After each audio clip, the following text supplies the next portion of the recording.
Hey Rick, Hey, Megan. here I am with a brand new hairdo. Thank you very much to Looks very nice. Beautiful. Christy in Fullerton at Salon. I forget, I don't know how to say it because it's French. Anyway, I was just telling you that I never make a consistent hair appointment. So every time I make one, it's like a big reveal when it's done. Like Yeah, a right. Chip and Joanna Gaines when they redo a Uh-huh. house. It's like, wow, that's amazing. So I'm not going to do that anymore. That's that is exhausting. Okay. So I hope you're having a good day. You look great. Sun is shining. Here it is You going as to well. be Thanksgiving like next week, Next right? is next week. Yeah, I think it is next week, It actually. is next week. It That it is. is. All right. So let's chit chat. So um we're going to talk about something today that some people might not give a rat's ass about, but I feel like I need to address it because over the past 2 weeks or so, I've been seeing a lot of posts in my feed from my fellow realtor friends Mhm. that outlines all of the tasks that realtors do. And it's pages and pages, it's on and on and on. And people might be like, oh, okay, well, congratulations. I'm a teacher. Here's all the things that I do. Or, I'm a engineer. Here's all the things that I do. But realtors are doing this in response to a lawsuit that was filed. I think it was was like in the mid Missouri. Yeah, it was Missouri. Um, a case in Missouri that was filed saying that realtors get paid too much money. And specifically, from what I'm reading, because I wasn't there, obviously, it says that buyers agents get paid too much money. And I'm reading through some things and listening to some chatter about this. And I don't know how things are in Missouri, but I thought let's just shed a little light on this, okay? Mhm. So Yeah. most realtors in the state of California, the average income for a realtor on an in an average market, I should say, is 90,000 a year, okay? Mhm. And that is the gross income. Mhm. And that's if everything goes right. So I want you to remember, but the public that you could have no sales for 9 months and then two Right. sales or Right. whatever the case is. So it's a slippery slope. And most realtors, there's a saying that says that 5% of the realtors do 95% of the business, and About right. 95% of the Mhm. realtors do 5% of the business. Mhm. And that is right. There's a big spread. There's the There realtors that is. sell a lot, Huge. and there's realtors that sell just a little bit. So, from that 90,000, they obviously, we don't have pensions, we don't have 401ks, there's no profit sharing, nobody pays our medical, we don't have workers' comp, there's no HR department, there's no sick days, there's no vacation days. So I want everybody to remember that because I know a lot of people that retire with a pension, they're making $150,000 a year, that kind of thing. Us silly realtors, we do not have that. So we have to be very, very, very responsible with our money because it has to go a very long way, all the way to our retirement and paying our medical and everything else. Like, I almost made a video the other day. I was at one of my listings that is a tear down. It is atrocious. And I was going to make a video about how I'm not going to go in that listing. Yeah, Because right. if I fall through the floor, or if I get sick from all the rodent feces in Yeah. there, or I get a rusty nail in my foot, I'm out of luck. I have to take Mhm. care of it. Nobody's going to pay me for time off, blah, blah, blah. I mean, cry me a river, but this is why things are the way that they are, is that that's how we get paid. It's kind of, it is survival of the fittest, actually. Right. So in Missouri, this lawsuit alleges that, well, they won the lawsuit, P.S., the plaintiffs, that the buyer's agents get paid too much money because they feel like the seller is paying the buyer's agent. And what the heck is that?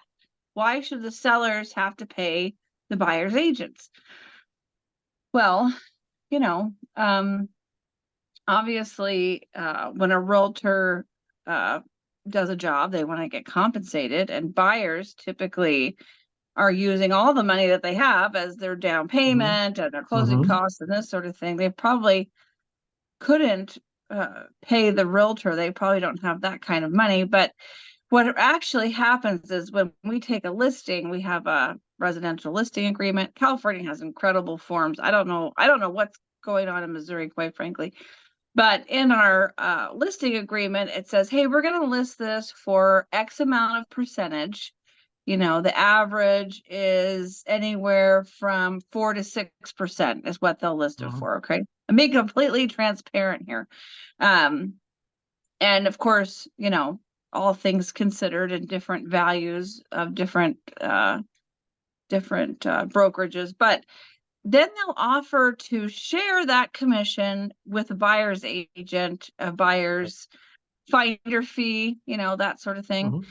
And where it gets a little dodgy is that the lawsuit said something to the effect of they talked about price fixing, but they also talked about steering. Okay. So when the agent is in the MLS and they're looking at the houses to show the buyers, there's a commission that's offered. Okay. And if the agent says, I don't want to show these buyers this house because I don't want to get paid 1.5%. I want to get paid at least 2.5% Mhm. for my time, then they're saying that they're not showing them the house. So, lawsuits have their place in the world. They have to bring things to light, and maybe someone's looking for changes like having buyers sign a buyer broker agreement, and the buyer broker agreement says the minimum amount of pay the realtor will have. And so if the seller's agent is not offering that minimum pay, maybe the buyers make up the difference. I mean, something will happen Mhm. here. Of course, there's a counter lawsuit. So this isn't over. I mean, this could take forever. Years. But, it's kind of like, hey, if you want to know how the engine runs, this is how it runs. This is what's on the table. This is what the allegations are saying. And you're probably going to see a lot of realtors on Facebook posting a Mhm. list of things that they do. Well, I mean, nothing really changes in my mind, right? I mean, it's business as usual. Yeah, I know. I think that there's a certain portion of the population that's just making this into a really big deal. Yeah. And I'm sure it is a big deal, but it's not over yet. I mean, if you've ever been through litigation, then you would know that it's not over till it's over. It could be years and Yeah. years, Right. and who knows what the final outcome will be. But it's brought up kind of stirring the pot a lot. Mhm. A lot of brokerages are now talking about leaving the National Association of Realtors. So, um, that's going to be very interesting because the National Association of Realtors is really the only trade organization that we have as realtors, kind of our parent organization. From the national, we have the California, and then like I belong to the Pacific West Association, so that's obviously, here around Orange County, and we're all related. And they have lobbyists and advocates, but the thing that they really have that is interesting is the code of ethics, and a way that realtors are expected to behave and look out for the public, and always, and they're constantly trying to bring these issues to light to make sure that everyone, fair housing and Right. uh, I mean, all this kind of stuff. So with these organizations leaving the National Association of Realtors, I don't know what kind of other, ways they're going to adopt things to make sure that everyone's on the up and up, because, um, there's a lot to lose from people buying houses and not being told the whole truth, or Mhm. making mistakes and that sort of thing. So it's going to be an interesting, probably years and years and years and years till all of this is resolved. But um, yeah, real estate is interesting. It's kind of like the wild, wild west for a large portion of the population. Well, I mean, it really can be, but look, you and I have been around this business for so many years. I don't know how they can change something that big and make it seamless. It Mhm, seems like kind of a mess to me, but mhm. I don't know that that will ever really totally change. I mean, because what are the options? Right. Yeah. I mean, a good realtor is worth double what they get paid. A great realtor is worth Right. double. A great realtor will know what you need before you really know what you need. Mhm. They're like a, great philosopher of real estate. I Yeah, mean, right. they'll keep it together, they'll make Yeah. sure you're covered, they'll keep you out of trouble. Mhm. They'll make sure that the process is as least stressful for you as possible. A great realtor is Right. worth Oh, a double ton. what they are Hmm. getting paid. No Really. doubt about it. A bad realtor is is That's another discussion. yeah, is We got a few of those somebody, examples. Yeah. right, exactly. So this should be interesting. You and I were talking on the phone about talking about this today. Mhm. And I said, "Hey, listen, the fear I have about the realtors and the real estate companies leaving NAR and not having this code of ethics is kind of like when you're working with someone who uh, owns their own brokerage and they're the one person show. If they Mhm. go off the rails and they're not doing things correctly, or they're like just off the rails, there's nobody to call to talk to say, hey, Right.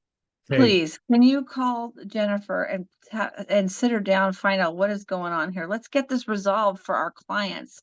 It's not about egos or that sort of thing, Mhm. So these will be interesting times for sure. There's a lot to do with real estate, but we don't want to bring everybody in on everything. We just want to have great seamless experiences for people. Exactly right. No doubt about that. I love it. Well, sorry I talked your ear off, but It's a good topic. I mean, it's getting a lot of press and it's all over Facebook and people have questions. You yeah, may as well address it now, right? exactly. And this is like I have not been following this daily. I'm not watching CNN. I don't have this on in the background.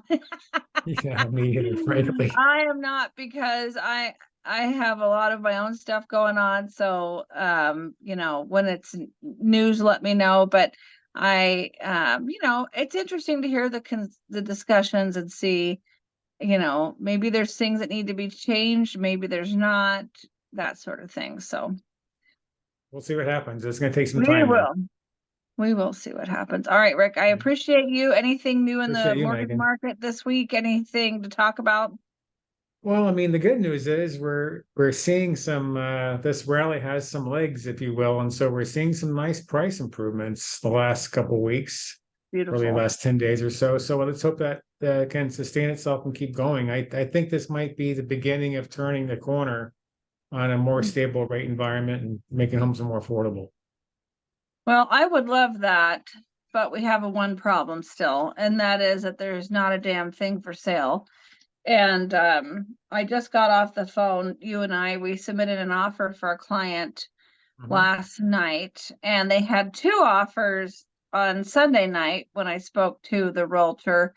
And I knew it was a hot property. It was listed at 8:30, so we wrote 8:55 because it's as is, and there's some termite work. And the realtor's great. They already gave us a copy of everything, so that's nice. But um I just got off the phone with the realtor. They told you today 15 offers or 17 Right. offers. Hmm. And the offers are just under 900,000. So it was listed for 829. Now they're under 9. So, I mean, every time the rates go down, I feel like even though it's not that huge of a difference, that there's just an influx of people that come out of the woodwork, So, Yeah, and that will continue, I think, through next year as these rates move down a little bit through the next year. We're going to see a lot more of these situations where we have 10, 12, 15 offers on homes. mm-hmm, I mean, I mm-hmm. think that's how it's been for the past 3 or 4 years, we know for sure. And frankly, I don't think you or I see a path where that's going to change anytime soon. I really don't, unfortunately, because man, it is a bummer. Somebody asked me the other day, what's the worst part of your job? And I'm like, I know for sure what the worst part of my job is. And that is telling somebody they didn't get the house, whether it's I your hate own that. buyer or, I Hmm. mean, like that starts to saw away. It's Hmm. like, oh my Hmm. gosh, what a drag. Yeah, So, all right. Well, we'll try to keep it positive and try to get our clients into houses that yeah. they will love and that makes the most sense for them. And next week is Thanksgiving. I'm having my VIP client party on Tuesday. So I think we'll skip next Tuesday. I know that you'll be by the pie party because Oh, you yeah. have a lot of people there that you've You worked with. betcha. Looking forward to it.